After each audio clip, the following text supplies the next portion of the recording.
Good afternoon. Thank you, Maria. And I will do three things today. I will talk about blockchain, I'll talk about artificial intelligence, and what happens when we combine the two, okay? I'm not going to be the first one who will try to explain what is blockchain. When I talk to people and I tell them that I'm doing things with blockchains, they always ask what is this blockchain? So let me try to give you my own interpretation of what is blockchain. Others did it, okay? So basically, blockchain is a distributed ledger, okay? Now, what does this mean? I mean, this is an accounting ledger, okay? Now think that we have 50 of them. There's a multinational company in 50 countries, and we have 50 of these accounting ledgers in each country. And somehow, magically, if there is an update in some information in this ledger, it's done in all of them automatically. That's not a small advantage, but it's not the most important one. The most important one is this ledger, we can be sure that the information there is correct. Now, that's probably one of the most important advantages of blockchain. In the internet, we can duplicate information very easily. In the blockchains, we cannot do it. Okay? And that's the reason they call it the internet of trust. Because once the information is there, we're sure that the information is correct. So that's the most important advantage of blockchain. The second advantage, it's not well, the formatting is not very good. I don't know what they have done. It's not like this in the original. Okay, the second one is the records are immutable. You cannot change them. Once you write something, that's it. Nobody can change it. Nobody can cheat. In accounting books, there's a lot of cheating, okay? In blockchains, you cannot cheat. Once something is put, it stays there forever. And these two probably are the most important one, safety and reliability. These are the two most important aspects of the blockchain. There are some more. The third one, it creates this intermediation. I don't know what you have done with the formatting you have. I know, but you didn't tell us that. It doesn't look, it looks much better in the presentation. Okay. Now, what does it mean, this intermediation? If you want to transfer money in a bank, the bank has to decide that you have enough money, and it has to give permission so that you can transfer the money. In blockchains, you don't need to do that. Because the information, it's trustworthy, all of the 50 people that they have the blockchain, the information they have, they know it's correct. So they can transfer money automatically without having to go through a bank. So it destroys the monopolies of some big players. And this last one is that the costs are much lower, okay? If you want to transfer money through a bank, you pay $20. If you want to transfer money through blockchains, you pay $2. In a bank, you have to do it Monday to Friday from 9 to 5. In the blockchain, you can do it anytime you want, 12 o'clock at night. It takes an hour, okay, and it's done. And that's what Adonis was talking this morning, okay? Now, the last thing, in blockchain, the information is encrypted, and each block, each new block, it's being chained to the original information. And that's the reason it's called blockchain, okay? So that's my interpretation of what blockchain is, and I hope those of you who know, sorry. Those who don't know, I hope I clarify a few things.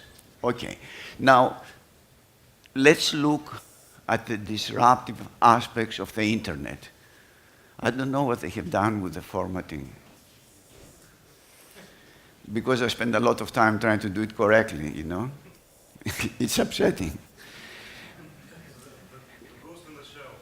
Yeah. Okay, so the internet has produced a lot of disruptive changes.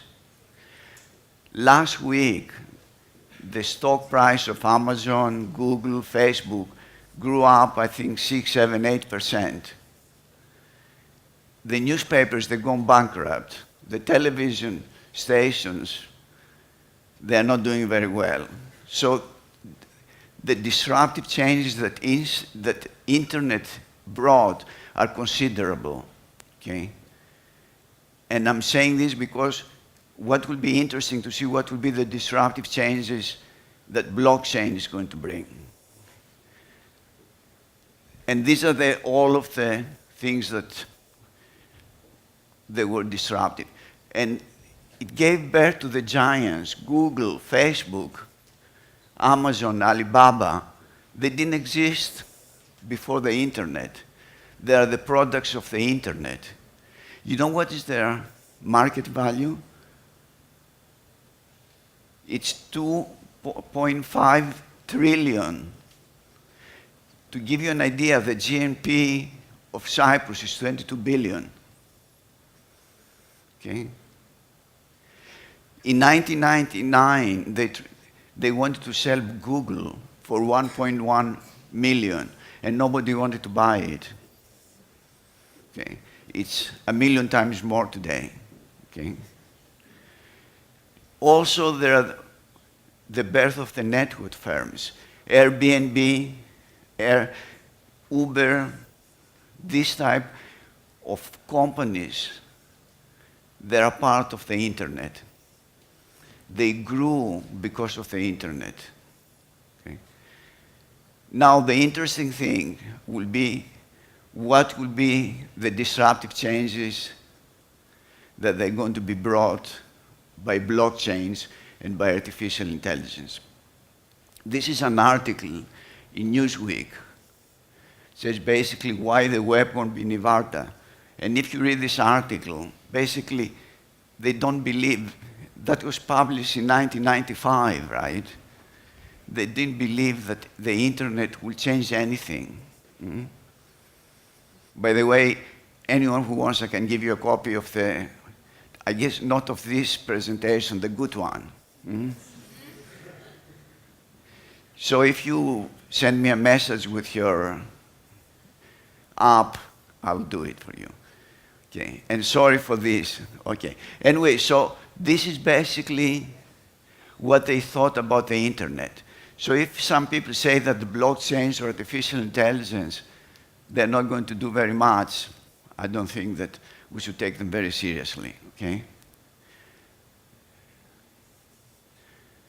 And the thing that I think we know, blockchain is still in the very beginning. So it's what internet was in the middle of 90s. Okay, so the big changes that are going to come, okay, the big disruptive changes are going to come. Okay, and they're going to be as big, I think they're going to be bigger than the disruptive changes of the internet. Okay. I have here a list. I mean, through blockchains, we're going to need very few lawyers. Okay. With all of these things, we're going to talk about the smart contracts. Okay. Professors, I think we have to be very careful. So there will be, we cannot, the same way that in the 90s we could not imagine the disruptive changes of the internet, I don't think we can imagine right now the disruptive changes of the blockchain. Okay? So there are a lot of things to come. And we're going to see the birth of new giants, the new Facebook, the new Google, the new Amazon, and the new firms that they're going to be the corresponding of the internet, the network firms. Okay? So that's about blockchains. Let's look now at artificial intelligence. I think you have heard a lot about artificial intelligence. The idea of the artificial intelligence is you give it data, you give it information, and it learns on its own. I'm sure that some of you read this new application, this new algorithm, the AlphaGo Zero. They started the AlphaGo Zero.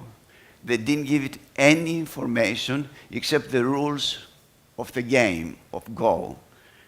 And then the program, the algorithm, starts learning on its own. What is amazing that it's in 3 days, with no other information except the rules, it reached the level of the grandmasters, of the Go grandmasters, in 3 days. In 21 days, it passed the level of the grandmasters, and in 40 days, it beats now anybody in the world. Brian, there are some chairs if you want to sit. In other words, this is amazing because up to now we're talking that artificial intelligence can learn. Now what this thing says is it learns how to learn. It's scary if you think it carefully. Okay, it's scary. And I'm going to talk later why it's scary and why some people worry about where the artificial intelligence is going to take us.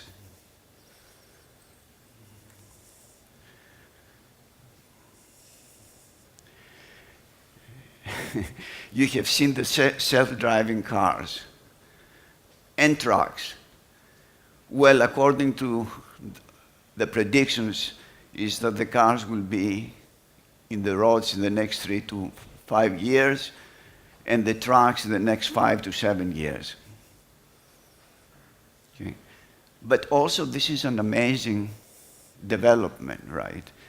If you think how many people, how many bus drivers, taxi drivers, they're going to lose their job, the disruptive changes are going to be fundamental, right? And that's the very beginning, right? That's really the very beginning, okay? Now, China. I think we have to be afraid of China. They want to be the leader in artificial intelligence. They understand what artificial intelligence is doing. And if you go one step further, Putin worries who will monopolize artificial intelligence. And basically he warns, says, nobody should monopolize artificial intelligence. In other words, that any research that's going to be done, should be available to everybody. Okay. So this is about artificial intelligence. Now the interesting thing is what's going to happen, which for me is going to be the biggest disruption of everything if we combine the two. It's still in the very, very beginning, this combining, this marrying of artificial intelligence and blockchains, but it's going to happen, okay? We at University of Nicosia thought of doing research to combine artificial intelligence and blockchains because that's two of our major objectives. And then on the 5th of September, we saw this announcement that the Chinese are ahead of us. They have already done an association to learn how to combine the two more easily. Okay. So basically then we have blockchain. The whole idea is that we have security and reliability. We have data that we can trust. Okay. And then we have artificial intelligence that can think, learn. Here I have to add learn how to learn. Okay. And then basically we have the two. And the intersection of the two is the data. So the blockchain is going to provide the data that we can use safely and reliably, and the artificial intelligence is going to use this data to think, to learn, and to learn how to learn. We're talking about a big revolution, okay?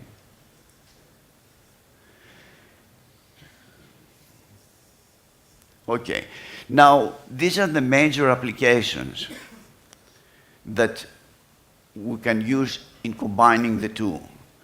Governments, apart from Dubai, they don't do much.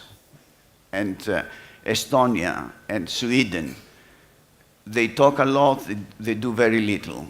Okay? But if you look at banking, health, oh la la, they really have screwed it. I'm sorry, I mean, really, it's not like this, my presentation. Anyway, so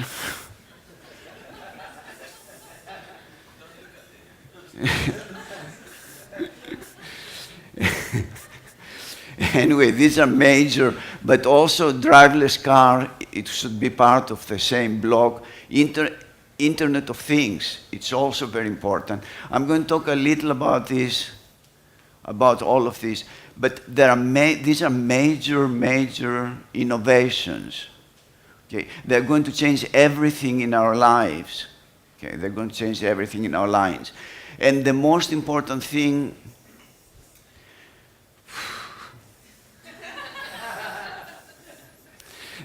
the most important thing is new applications.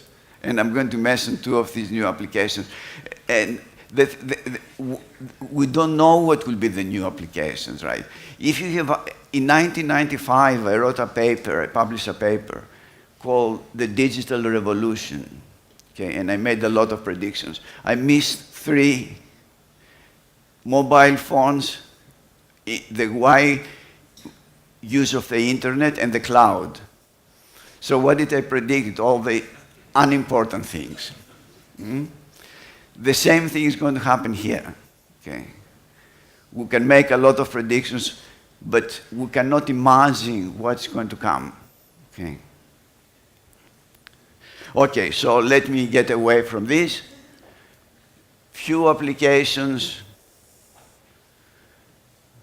Okay. I have a list. As I told you, I'm not going to go through each one of it. I have a list here. I'll give you the presentation so you can look it carefully. Also, there's a paper. Okay, there are not too many copies, but there are some. Again, if you want me, send me a message to send you the paper in digital form. Okay? So these are the most important applications. Okay. Now, I would like to concentrate on this one, which is the driverless cars, okay, and why we need blockchain.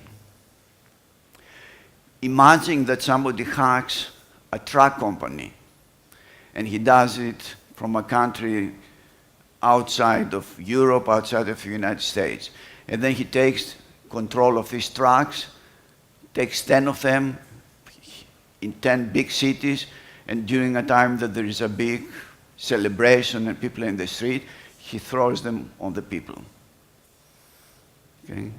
I mean, the scenario is really something that it's even difficult to consider, but it could happen unless if blockchain can provide not 99.999 security, but 100% security. Okay. And the same thing is true with most of the other applications. The Internet of Things will be used for the security of our homes, to lock the doors, okay, to protect against fires, to do all of the things that we would like them to be done. Imagine what happens if somebody hacks these functions. Okay? And that's the reason that I'm saying and I'm insisting that the marrying of two will be indispensable if we want to proceed and go to the next step. So consider the terrorist attack that I just talked. Okay. Now, there is a lot of talk about combining the two. We have to be sincere. There is very little being done. Okay. This does mean that we're not going to see significant developments in the next 10 years, the next 15 years. Okay. The same way that the internet came very slowly. In 1995, basically, we didn't have email. I told you in 1999, nobody could understand the value of Google. Okay. So we still don't know what will be the developments. And that's very important when we consider forecasting. Okay. We don't know what they're going to be, but they're going to come. Now, one country that has been doing very well, it's Estonia. They have all of their records in blockchain, and they start now to use them to develop personalized medicine. And the next step is to use artificial intelligence so that we get much better health care, because the data will be there, and we can use this data to develop algorithms to help us to improve our health. And Brian is the expert on this. He will talk tomorrow about it. Okay. Now, you have read a lot about Watson, that Watson does everything about artificial intelligence and health. Well, in reality, they haven't done anything. Okay. This is a story. They got a contract to develop artificial intelligence in health from a big university, one of the top universities in the United States, the Anderson University in Texas. Well, they stopped the contract. They spent $62 million. The result was zero. The only thing they do up to now, and they use artificial intelligence in medicine, is to read X-rays and CT scanners. In other words, image recognition. And image recognition is very advanced using artificial intelligence. Okay. The same thing is true. You have heard a lot about DeepMind. The DeepMind does a lot of things in artificial intelligence. Well, this is a statement from DeepMind because they want to set the record clear. They said basically, we're exploring whether AI techniques can be used. Okay. And they say that the results of this work will be subject to vigorous clinical testing. They haven't done anything yet, in other words. Okay. So we're still in the beginning. This does mean that it's not going to be done. Okay. In the next 5 years, in the next 10 years. Okay. I don't have any doubt that it's going to be done. Okay. Banking and finance. The banks are scared. Okay. The banks are scared because what blockchain is going to do is going to break their monopoly. Artificial intelligence is going to make things much more efficient. Okay. So there's a lot of blockchains consortium by banks. Okay. The other area, it's hedge funds that they use artificial intelligence. So the banks use a lot of blockchains, hedge funds use a lot of artificial intelligence. And the idea is that they will do trading, and they're going to make money, don't using people or using very little people, and using a lot of artificial intelligence. Okay. Now, in the University of Nicosia, we're doing a competition. We call it the M4. M stands for Makridakis. And the idea of this is to find out how well these artificial intelligence methods work and which ones are better than others. Okay.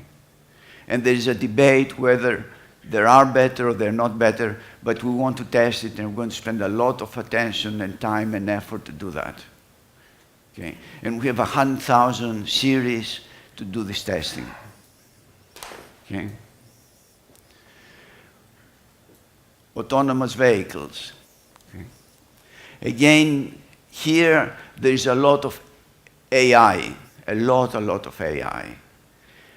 One of the most important parts of these autonomous vehicles is that the number of accidents they do is about a third of the accidents that people do. Okay? So basically, we're talking about saving a lot of thousands of people every year if we don't drive. And one of the predictions is that in the next 10 years, they're not going to let us drive.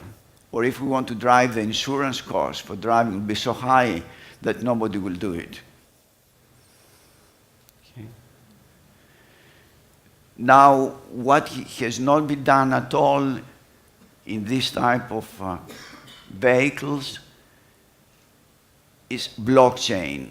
And that's where it's going to be a big innovation if the two get combined.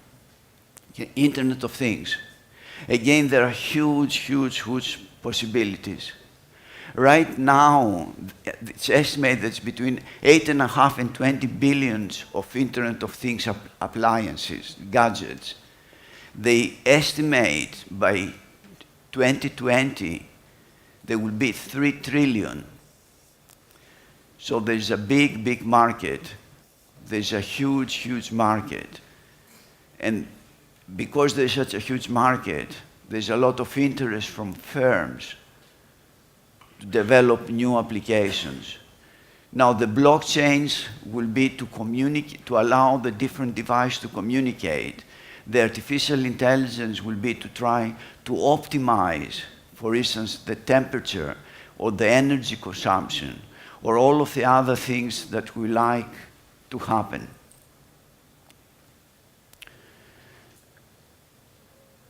Supply chain. They talk this morning about supply chain.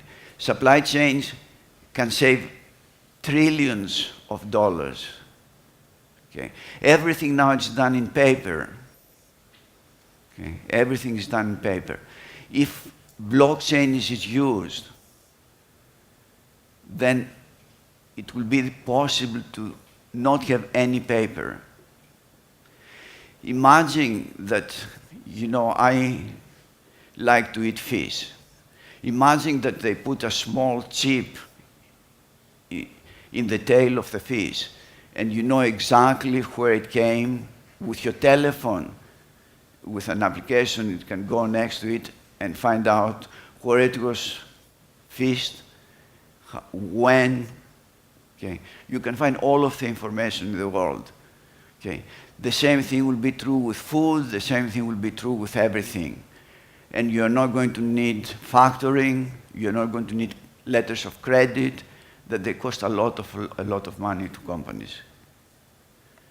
So there are a lot of possibilities in supply chain. I don't want to go through each one of them. Okay. But there are a lot of possibilities to improve things using blockchains and artificial intelligence in supply chain. Smart contracts. I think this morning they talk about smart contracts. The idea of a smart contract is that, let's take, you make a will. Instead of going to a lawyer, okay, you write a smart contract that it's going to be done, it's going to be executed once you are dead. Not you, I mean in general I talk about, okay? Okay. Now, in a lot of contracts, we can avoid a lot of lawyers through these smart contracts, okay? Again, some things, it talks about what is going to happen. Okay. The other innovation, it's the decentralized autonomous organizations. What does it mean? that you have an organization with no people. It sounds crazy, right? But there are a lot of companies that you don't need any people. As a matter of fact, the people can do damage. You don't believe me? I totally believe. I am an AI researcher as well. Okay, thank you. At least there's one person who believes me, huh? 2, okay. How many of you believe me? Ooh, more than I thought. Okay, the idea is that certain organizations that they don't need people, they don't need offices. You can create them and run them through smart contracts. You know, in the stock market, there are a lot of, there's a lot of buying and selling that's done through index funds. In other words, you buy things randomly. And by the way, they do better than professional managers. So if you want to establish a firm like this, why should you pay anybody? Why should you have offices? Why should you have to pay telephones?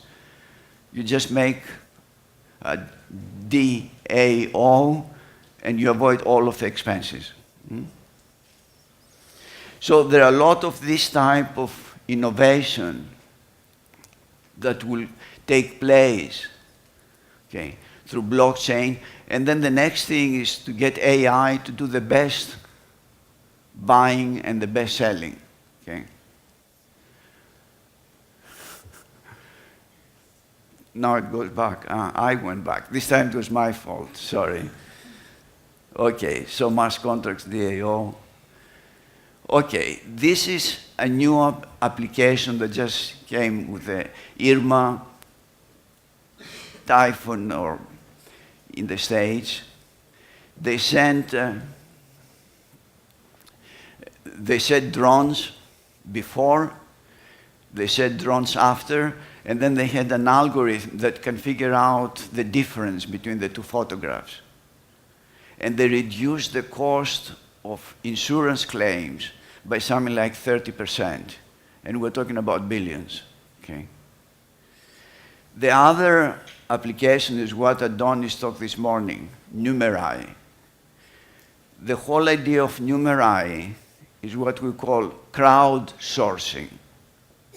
Instead of having experts doing the work in your company, you ask everybody, the crowd, to do the work for you. And what they are doing specifically in Numerai, they give the data for the stock market and the other markets to experts, and they say, you make a forecast.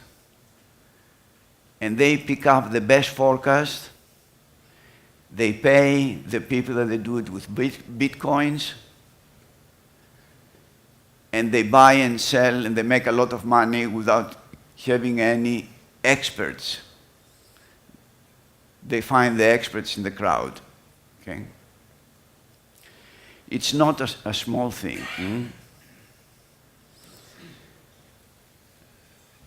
So I would like to finish with what is next.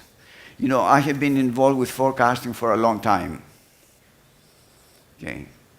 And I have made a lot of predictions, some of them correct, some of them not correct, but there is one thing that we call the Amara's law. What this law is that in the short term, we overestimate the power of technology. You know, we always say, we can do this, artificial intelligence does that. How I'm doing with time? Okay. So, but in the long term, we underestimate technology significantly. And when I mean significantly, it's significantly. And I'll give you a couple of examples. Okay. In 1828, says a famous economist that, and this time they were talking about, will the horses be replaced by cars? And basically saying, what you're saying is stupid. There's no way that a car will go to a street, will go around the small streets. Now imagine that at this time you were telling, say, that there will be driverless cars. Here we have thought that you were crazy. There was no way for people at this time to believe there will be cars driving on their own. And not only driving on their own, but making 70% less accidents than people. Okay? So you will say, well, 190 years is a long time, but actually it's not really a long time, 190 years. In historical terms, 190 years is nothing. Okay? So imagine not what's going to happen in the next 190 years, but what's going to happen in the next 50 years. Okay? And to take another example of how we underestimate uncertainty, in the beginning of the 20th century, in 1900, the futurologists at this time were asked to imagine how will be life in the year 2000. And this is one of their perceptions, what will be life in the year 2000.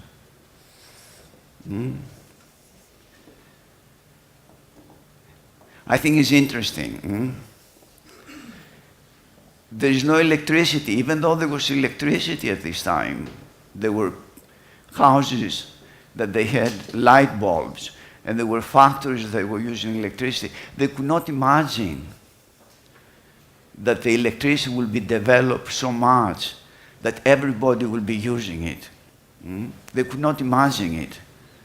Also, see how well the helpers are dressed. Also see that still they thought in the year 2000 there will be child labor. I mean, there was no way to imagine that children this time, if you tell them to work, they won't be able to do it because they come back at 6 o'clock in the morning, so they sleep until 3 in the afternoon or 4, so when they're going to work, right? And to show you just one more, and then I'm going to be finishing. This is a farm girl, puts eggs and gets small chicken. The idea is correct, right? But again, the technology, if you see the technology today, that there are factories that they produce hundreds of thousands of eggs. Also see how well she's dressed. Even the farm girl, things are going to be so good, so we're going to be so rich that everybody will be dressed well. And today, the young people, they cut big holes in their pants. Okay, so even this they missed. And to try to show you a photograph from the middle of the 1800s,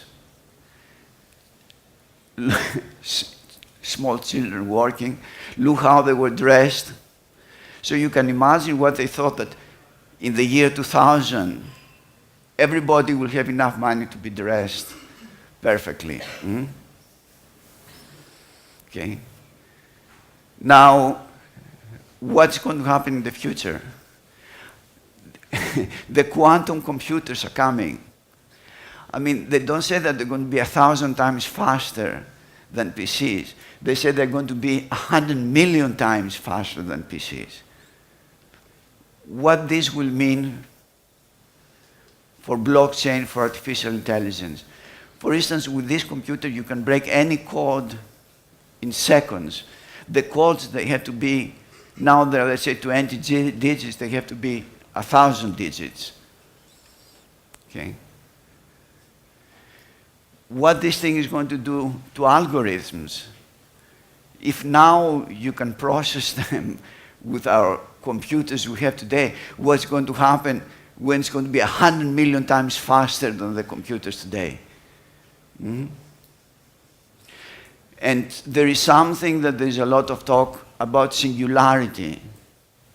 What singularity means is the time that computers or robots will have the same intellect with humans. Okay. Now, what this will mean and what are the implications? Well, what is clear is that science fiction is slowly becoming science fact. Mm? What we thought was fiction is not fiction anymore. And the major factors behind this is blockchain and artificial intelligence. Now, for me, and I think for most of the people, there is no doubt that this is going to happen. That eventually we're going to get maybe not at the point of singularity, but very close to singularity, where robots can do all of the work. So what we're going to do, the people who talk about a utopian, they say that, well, we won't have to work. We can do whatever we want. Let them work, and we decide what to do. And we can do only things that we love to do. These are the utopians. There are some others who would say that basically this may be the end of humanity, and that we're going to be the pets of robots. And there is no agreement which of the two scenarios is going to get through. Okay? And since my presentation has not been very good, I just published a paper in the summer which talks about the implications of the artificial revolution on society and our lives. So if you give me, if you want it, I can send it to you. Okay? And that's it. Thank you. I don't know.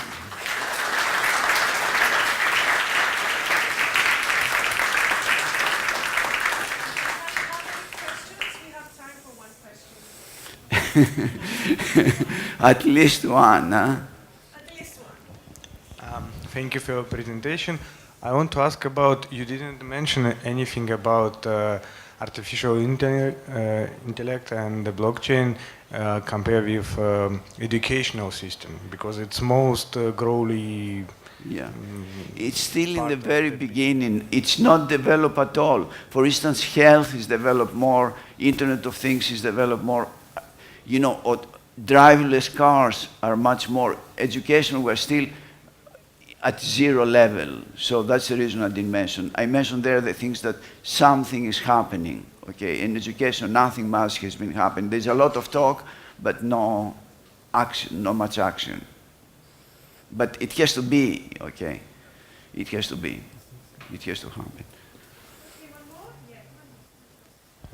Yeah, I think another interesting thing that your talk implies, but that you didn't mention, is when you combine a blockchain layer with things like driverless cars and IoT devices and gadgets, these things can begin to emancipate themselves economically. These things can own themselves and carry out their duties on their own without anybody receiving any kind of monetary cash flow. It gets reinvested back into itself.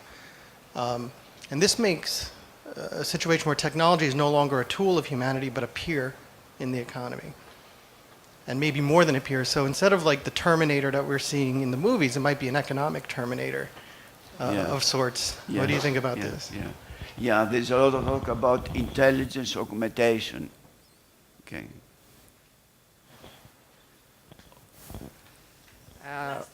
Okay, very short one.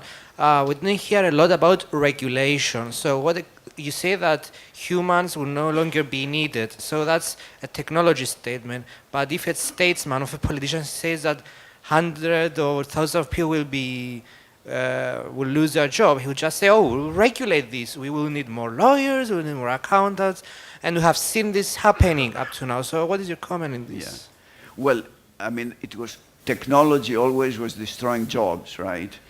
And there was always talk that we should stop the technological innovation to avoid unemployment. What has happened in reality, it's the opposite.